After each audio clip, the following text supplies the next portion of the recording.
नमस्कार. पुन्हा एकदा माझ्या यूट्यूब चॅनलमध्ये आपल्या सर्वांचे मनापासून स्वागत आहे. सर्वोच्च न्यायालयाचा ऐतिहासिक निर्णय. उच्च पेन्शनवर मोठा निर्णय. पेन्शनर्सला होणार दिलासा. उच्च पेन्शनवर एक ऐतिहासिक निर्णय समोर येत आहे. उच्च न्यायालयाने असा निकाल दिला आहे की केवळ नियोक्त्याने कागदपत्रे सादर न केल्यामुळे EPFO वाढीव पेन्शनचे दावे नाकारू शकत नाही. तसेच प्रशासकीय चुकांमुळे कर्मचाऱ्यांना त्रास होऊ नये.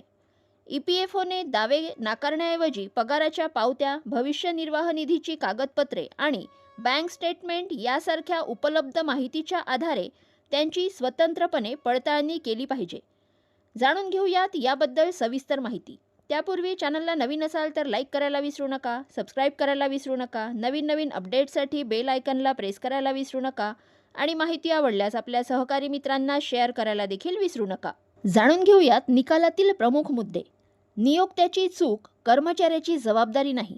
केवळ विशिष्ट कागदपत्रे सादर करण्यात अयशस्वी ठरले म्हणून EPFOने अर्ज नाकारू शकत नाही. पडताळणी करण्याचे कर्तव्य.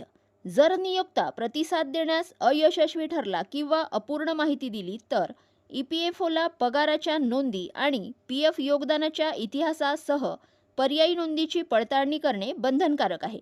हक्कांचे संरक्षण. हा निर्णय कर्मचाऱ्यांचे संरक्षण करतो.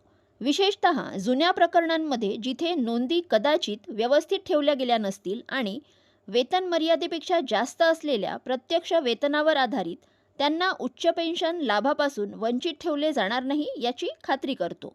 पार्श्वभूमी आणि परिणाम.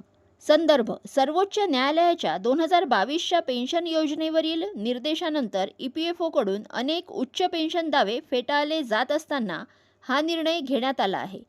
कर्मचाऱ्यांवरील परिणाम. ज्या कर्मचाऱ्यांचे मालक असहयोगी आहेत, बंद पडले आहेत किंवा ज्यांची नोंद ठेवण्याची पद्धत खराब आहे अशा कर्मचाऱ्यांसाठी हा निकाल प्रक्रिया सुलभ करणार आहे. कायदेशीर दृष्टिकोन. न्यायालयाने नोंदी गहाळ असल्यामुळे नकार देणे हा एक अतितांत्रिक दृष्टिकोन असल्याचे म्हटले आहे.